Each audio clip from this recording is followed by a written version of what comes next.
So there's a story today. It is interesting. Spent a lot of time last night, about 4 or 5 hours with Sean Payton, and he's a great hang. Great stories. Funny, smart guy. So there's stories out there today. Tom Brady, Sean Payton, are they going to go to Carolina? He does interview. I think it's this Friday. He's flying out to New York to meet with David Tepper. I can disclose that. For years and years, I told young broadcasters, don't chase money, chase really good management. If you're good at your job, there's a sea of money. There's not a lot of great management. And that's what's always been fascinating about the NFL is you think billionaires are all brilliant and wonderful. And let's be honest, the NBA just had to get rid of an owner. Baseball had to get rid of Marge Schott. NBA had to get rid of Donald Sterling. There's a lot of bad owners out there that sometimes they inherited money from a family. A lot of times they don't even like the sport. Somebody dies in the family, they're left with it. But the gap, I can tell you this, the gap, listening to stories last night, between the haves and the have-nots in this league is not just quarterbacks or coaches. It is ownership.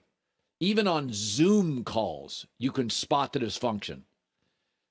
Zoom calls, not even being in the room, you can see why certain teams lose and why certain teams win. Yesterday, Sean spent 4 or 5 hours with the people that own the Denver Broncos up in a little north here of Los Angeles. Very impressive group. Condoleezza Rice is in that group. But we see it all the time. The Warriors are run at a certain level, the Lakers at a different level. The Braves or the Dodgers, elite front offices. The Pirates, not so much. Kansas City Chiefs, a Hunt family. Then you look at Dan Snyder in Washington or the Bears, McCaskies. What I think is interesting is that there's a lot of things that are discussed. Ownership, stability, and quarterback are really, really important. But GMs matter. What's your relationship? What's the division? Do you have to play Mahomes and Herbert? That's for your 17 games. But never forget this, that the last 20 years in the NFL, there's a strong argument to be made that two of the best coaches, maybe the two best coaches, two of the three best coaches are Bill Belichick and Andy Reid. Belichick, all things considered, chose Bob Kraft over the Jets owners. That's why he chose the job. The quarterback situation in Bill Belichick's eyes wasn't ideal at either. The rosters weren't ideal at either. He chose Kraft over the Jets owners, and for 20 years dominated the sport. Andy Reid had many suitors when he left Philadelphia. Quarterback situation wasn't ideal. The Chiefs' momentum and culture, maybe not. He chose the Hunt family over several other suitors. The Hunts are known. The Kansas City Chiefs alumni, nobody treats their players in the NFL, their former players, better than the Chiefs. It's understood in the league. So both Belichick and Andy Reid chose owner over quarterback, over division, over roster, over cap issues, over draft capital, who owns the team. And so I think it's interesting listening to Sean last night talk about the various ownership situations and how much it matters, is that you just can't think about Twitter. When Twitter had a board and several voices, and there were concerns beyond the former owner, Jack, right? It was one company. Then it's a different company when Elon Musk takes it over. It's authoritarian. Now, many people love Musk. Many people hate Elon Musk. But it's a totally different company, often reactionary, often now very impulsive, whether you like him or not, right? Like, he's very political, and I'm not. So I don't really have strong feelings about him. But he is incredibly impulsive. That he's getting sued now over a tweet in Tesla or something. So that's the reality. As many of the richest people in the world are impulsive. You saw what happened to the Colts this year when Jim Irsay started making key decisions. So Sean was on the show this Monday and talked about the things that are at play when you're considering coaching a football team. If the quarterback is there, they're probably a team that's playing well, generally speaking. And so the teams that have openings I'm not going to say are broken, but they've had problems. That's why there's an opening. And so I think that element's critical, the ownership element. There are a number of teams. It's hard to win in this league, and it's certainly harder to win in this league if there's internal problems before you even play an opponent. It's also very mathy. The NFL gets about 2 really good quarterbacks a year. 2 from college football. It used to average about 1 to 1.5, but I think because of cultural changes in football, better coaching at the high school level, 7-on-7 stuff, you get about 2 quarterbacks a year that can play in this league. 2. And let's say Sean Payton took the Carolina job. It's a bad division. Brady's going to leave it, right? If he does.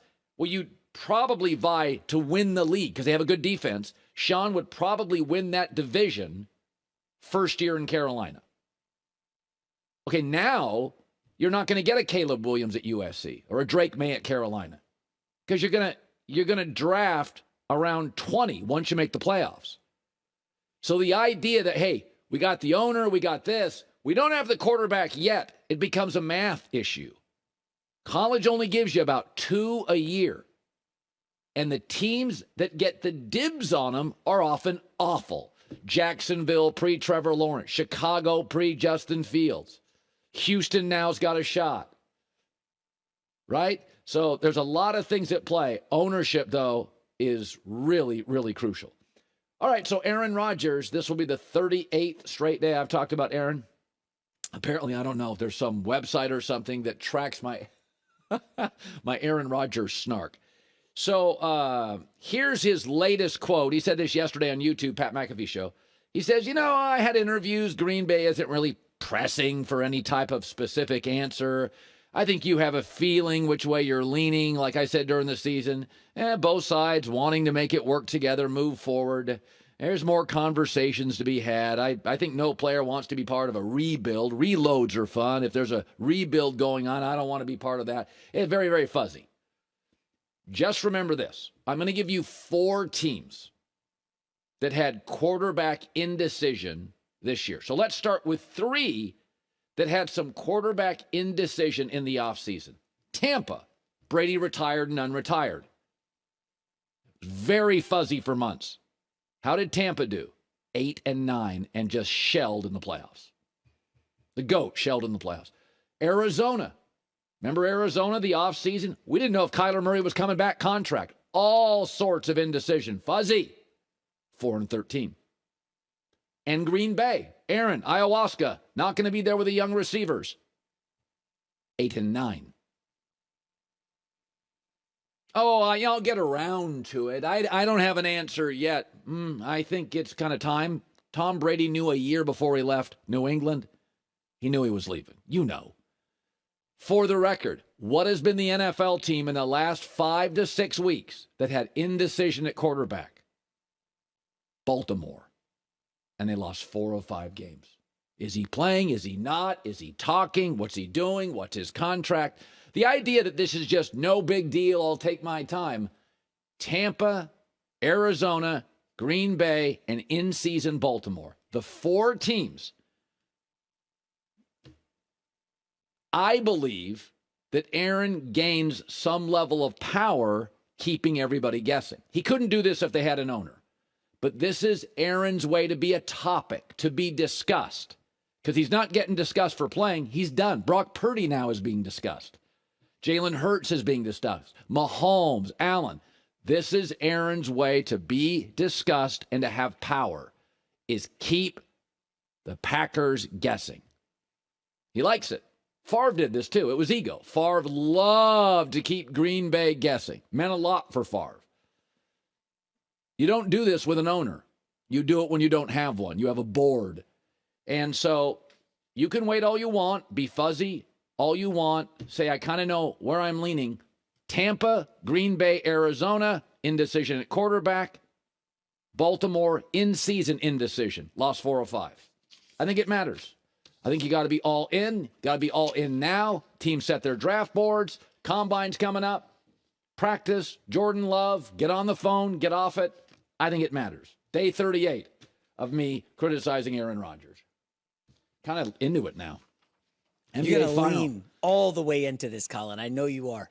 Hey, by the way, great point on Favre, Rodgers watching Favre.